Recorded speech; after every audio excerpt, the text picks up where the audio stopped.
Hello, வாங்க. வணக்கம். இப்ப நான் கத்திரிக்காய் முறுக்கு செய்ய போறேன். இந்த மாரி செஞ்சா ரொம்ப நல்லா இருக்கும் டேஸ்ட்டு. இது எப்படி செய்யுதுன்னு சொல்றேன்.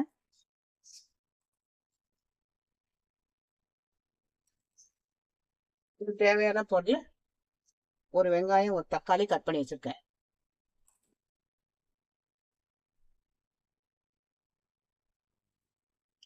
ஒரு ஸ்டவ் பத்த வச்சு கடாய் போட்டிருக்கேன். கடாய் காஞ்ச உடனே ஒரு 3 ஸ்பூன் எண்ணெய் ஊத்திக்குவேன். ஒரு 3 ஸ்பூன் எண்ணெய் இருக்கும். ஊத்திட்டேன்.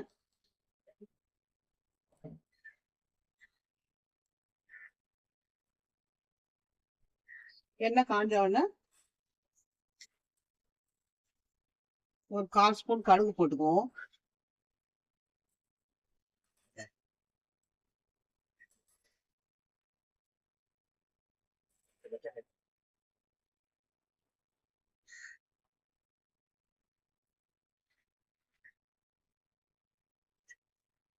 கடுகு பொரியட்டும்.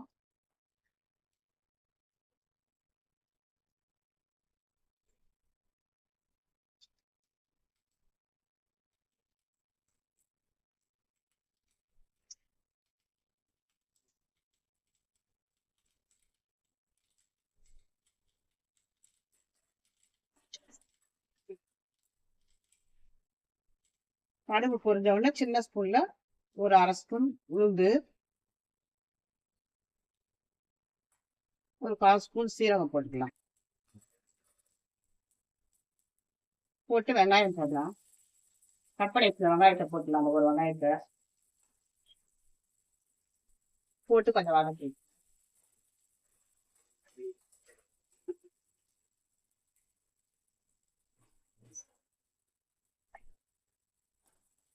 வெங்காயம் வதங்கிறதுக்கு கொஞ்சம் உப்பு போட்டுக்கலாம். கொஞ்சமா உப்பு, வெங்காயம் வதங்கிறதுக்கு.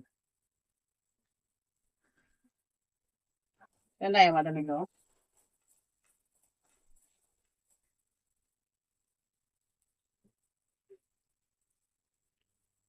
வெங்காயம் நல்லா வதங்கிடுச்சுமா, பாருங்க.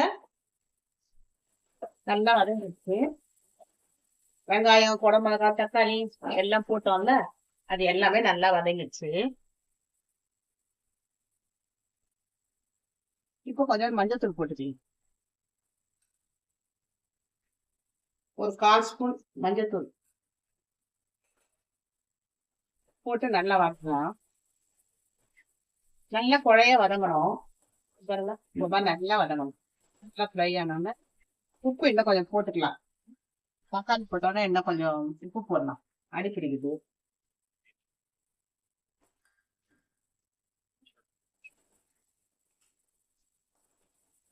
இப்போ இந்த தயிர் ஊத்திக்கலாம். தயிர் எடுத்து வச்சோம்ல, அதை போட்டுக்கலாம்.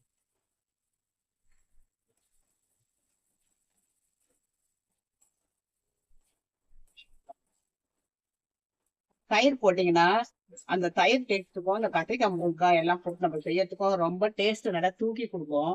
இந்த மாதிரி செஞ்சு பாருங்க. எங்க வீட்டுல அந்த கத்திரிக்காய் முருங்காய் பொரியல் செஞ்சா எல்லாம் வரவங்கன்னா எப்படி செஞ்சீங்க, எப்படி செஞ்சீங்க, எப்படி செஞ்சீங்க ரெசிபி கேட்பாங்க. எல்லாருக்குமே ரொம்ப பிடிக்கும்.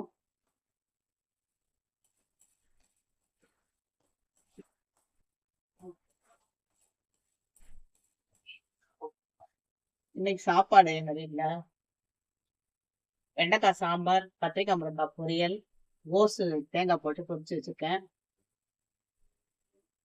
வத்தல் பொரிச்சு இது நல்லா வதங்கிடுச்சு. இதுலயே கொஞ்சம் குழம்பு மிளகாத்தூள், நம்ம வீட்டுல அரைச்சு வச்சிருக்கோம்ல கலந்த மிளகாத்தூள், அது கொஞ்சம் போட்டுக்கலாம்.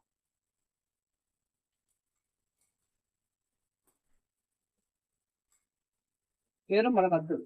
குழம்பு மிளகாத்தூள் வந்து ஒரு ஸ்பூன் போட்டேன். உங்களுக்கு எப்படி காரம் தேவையோ அந்த மாதிரி போட்டுக்கோங்க. எங்களுக்கு சின்ன ஸ்பூனால ஒரு ஸ்பூன் போட்டேன். இந்த வெறும் மிளகாத்தூள் சில்லி பவுடர் வந்து ஒரு ஸ்பூன் போடுங்க.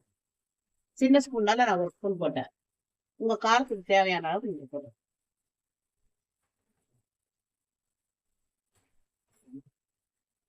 போட்டு நல்லா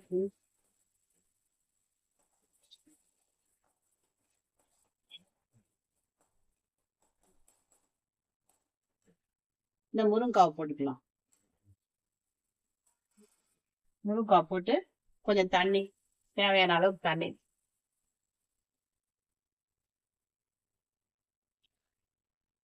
ஒரு 1/2 கிளாஸ் விட்டுரு தண்ணி. இந்த அளவுக்கு பாருங்க, முருங்காய் கொஞ்சம் முழுகிற அளவுக்கு விட்டுட்டு நல்லா கலரிட்டு,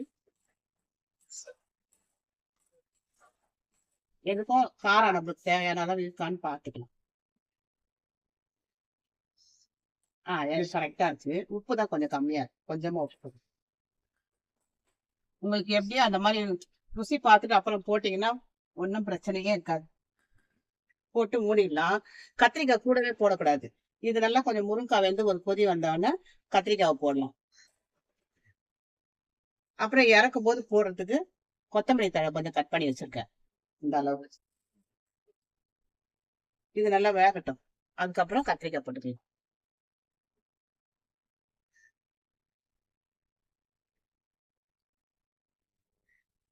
இப்ப முருங்காய் நல்லா வெந்துருச்சு பாருங்க. முருங்காய் வந்தோடனே கத்திரிக்காய் போடலாம். அப்பதான் வந்து கத்திரிக்காய் குழையாம நல்லா இருக்கும். நான் ஸ்லோ பண்ணி வச்சிருந்தேன், கொஞ்சம் பெருசு பண்ணிக்கலாம். அப்பதான் கத்திரிக்காய் குழையாம நல்லா இருக்கும் சாப்பிட்றதுக்கு.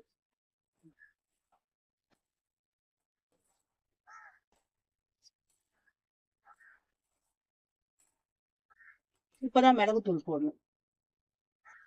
மிளகுத்தூள் எப்பவுமே லாஸ்ட்ல போடுவேன். நல்லா கொஞ்சமா மிளகுத்தூள்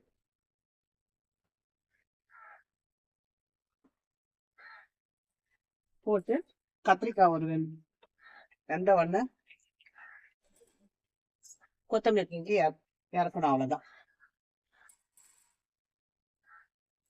கத்திரிக்காய் முருங்காய் நல்லா வெந்துட்ட உடனே இந்த கொத்தமல்லியை போட்டு இறக்கிட்டா அவ்வளோ டேஸ்டா இருக்கும்.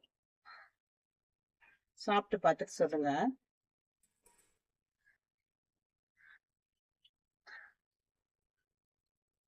கத்திரிக்காய் சீக்கிரம் வெந்துடும்மா. அது பாருங்க, ஒரு ஆயுதம் வெந்துடும் கத்திரிக்காய்.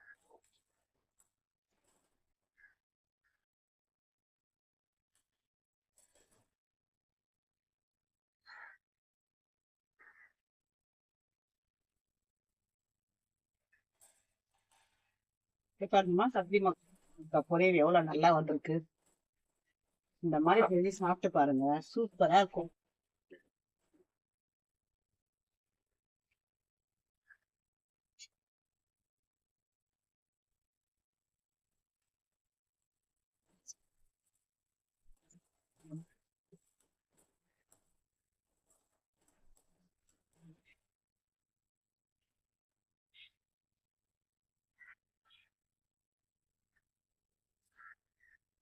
கத்திரிக்காய் முருங்காய் இது பொரியல் ரெடி ஆயிடுச்சு. இது வந்து வெறும் ரசம் சாதத்துக்கு கூட நல்லா இருக்கும். ரசம் சாதம், சாம்பார் எல்லாத்துக்குமே சாப்பிடலாம். இந்த கத்திரிக்காய் முருங்காய் பொரியல் அவ்வளவு டேஸ்டா இருக்கும். வத்த குழம்பு, கீரை, கீரைக்கு, சாம்பாருக்கு, ரசத்துக்கு ரொம்ப நல்லா இருக்கும். காரசாரமா பாருங்க. இந்த கொத்தமல்லியை போட்டு ஸ்டவ் ஆஃப் பண்ணிக்கலாம். அவ்வளவுதான். கொத்தமல்லி போட்ட உடனே ஸ்டவ் ஆஃப் பண்ணணும்.